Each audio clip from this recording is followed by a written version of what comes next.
Good morning DElEd चतुर्थ semester के गणित के पिछले क्लास में हम लोग द्विघातीय समीकरण के ऊपर चर्चा कर रहे थे, जिसमें हमने देखा था कि किस प्रकार के समीकरण को हम द्विघातीय समीकरण बोलेंगे। उसके अलावा द्विघातीय समीकरण को हम 3 विधियों द्वारा हल कर सकते हैं। आज हम लोग द्विघातीय समीकरणों को कुछ अभ्यास प्रश्नों द्वारा हल करेंगे और कुछ प्रश्नों को अभ्यास के तौर पर बाद में लगाएंगे। यहाँ पे सर्वप्रथम आप देख रहे हैं कि एक हमें समीकरण दिया गया है x-3 का पावर 2 = 49। यहाँ पे हमें एक द्विघातीय समीकरण दिख रहा है। इस प्रश्न को हम 2 तरीके से लगा सकते हैं। पहला ये कि हम इसे a - b के होल स्क्वायर के फार्मूले से एक्सपेंड करें, जो कि थोड़ा लेंदी हो जाएगा। और दूसरा तरीका ये है कि यहाँ पे इस वर्ग को हटाने के लिए हम दोनों साइड वर्गमूल ले लें। तो जब वर्गमूल लेंगे तो बाएं पक्ष से ये वर्ग हट जाएगा और बचेगा x-3, और दूसरे साइड वर्गमूल लेने पे 49 का जो वर्गमूल होता है वो होता है +-7। तो यदि x-3 = +7 अगर हम लेते हैं तो यहाँ पे 3 का पंचांतर करने पे x = आता है 7 + 3 और x का मान आ जाता है 10। और यदि x-3 = हम लेते हैं -7, तो यहाँ पे -3 को पंचांतर करने पर हमें मिलता है x = -7 + 3। और इसे जब हम सॉल्व करेंगे तो आता है हमारा -4। तो इस तरह इस समीकरण के लिए हमें x के 2 मान मिलते हैं, एक 10 और दूसरा -4। इसी प्रकार हमारे पास एक दूसरा प्रश्न है 81x का घाते 2 घटाना 289 = 0। अब इस प्रश्न को हल करने के लिए सबसे पहले हम 289 का 75 करेंगे। 75 का मतलब कि इसे हम बाएं पक्ष से दाएं पक्ष में ले जाएंगे। जब इसे दाएं पक्ष में ले जाएंगे तो इसका जो चिन्ह होगा वो माइनस से प्लस हो जाएगा, और उसके बाद 81 से हम दोनों पक्षों में भाग दे देंगे, जिससे कि हमारा x² के जो गुणांक 81 है वो हट जाएगा और वहाँ पे गुणांक 1 बचेगा। तो यहाँ पे सर्वप्रथम जब हम 289 को पंचांतर करेंगे तो हमें मिलेगा ये 81x का वर्ग बराबर 289। और यहाँ से जब दोनों पक्षों में 81 से भाग देंगे तो x² आएगा 289/81। अब इस वर्ग को हटाने के लिए, घाते 2 को हटाने के लिए हम दोनों पक्षों में वर्गमूल लेंगे, जिससे कि हमारा x² के जहाँ पे x बच जाएगा और 289/81 का वर्गमूल। 289 को हम लिख सकते हैं 17 × 17 और 81 को 9 × 9। ये आप पहले चैप्टर वर्ग और वर्गमूल में पढ़ चुके हैं। तो यहाँ से जब इस वर्गमूल को हम सॉल्व करेंगे तो हमें मिलेगा 17/9 और उसके पहले प्लस और माइनस, यानी x का हमें 2 मान मिलेगा, एक +17/9 और दूसरा -17/9।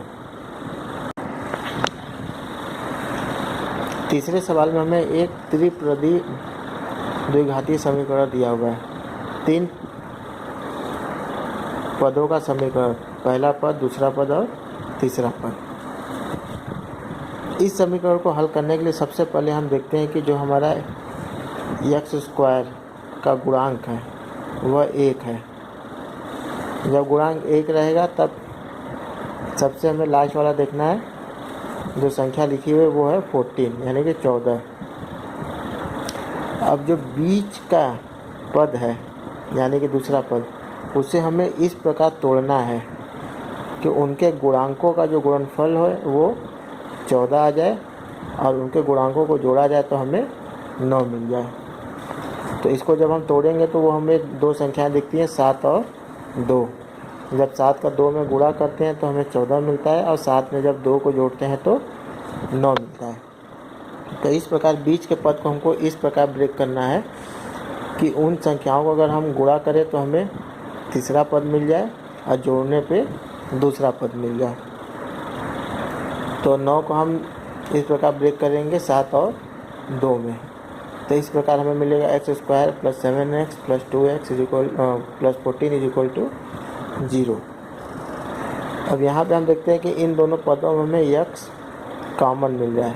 x जो है वो उभयनिष्ठ है, तो उसे कॉमन लेने पे हमें कोष्ठक को मिलेगा, यहाँ पे x बचेगा, जोड़ बचेगा और यहाँ पे 7। इसी तरह तीसरे और चौथे पद में हमें 2 देख रहे हैं, वो उभयनिष्ठ है, तो 2 को हम कोष्ठक के बाहर ले लेंगे और कोष्ठक में x + 7 बचेगा।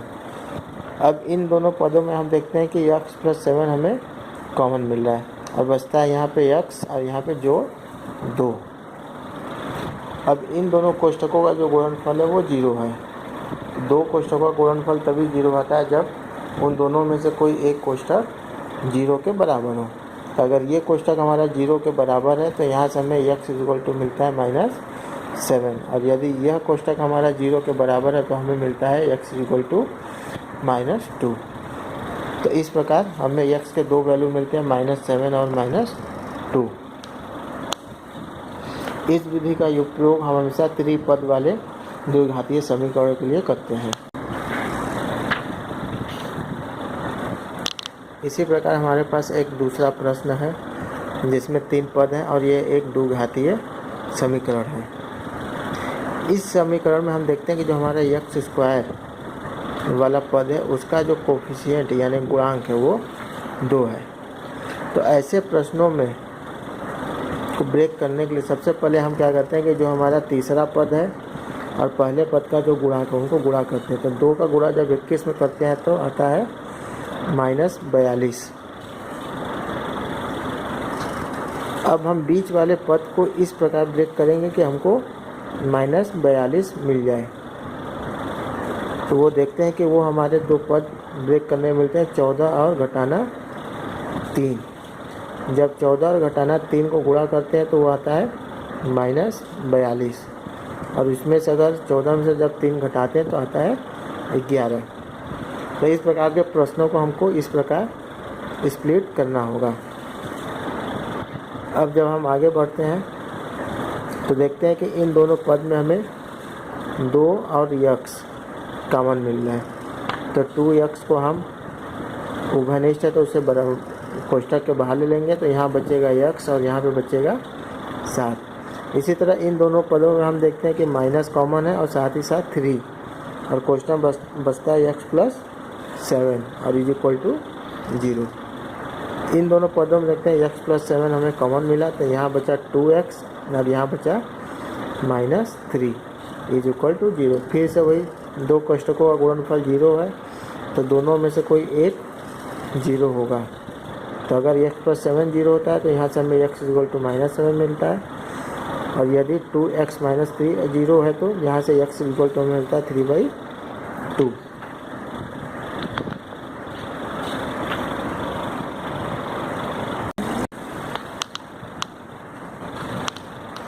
यहाँ पर हल करने के लिए आपको कुछ प्रश्न दिए जा रहे हैं जिसे आप अपने अभ्यास के तौर पर लगाएंगे, और गणित के अगले क्लास में हम लोग एक नए चैप्टर को स्टार्ट करेंगे।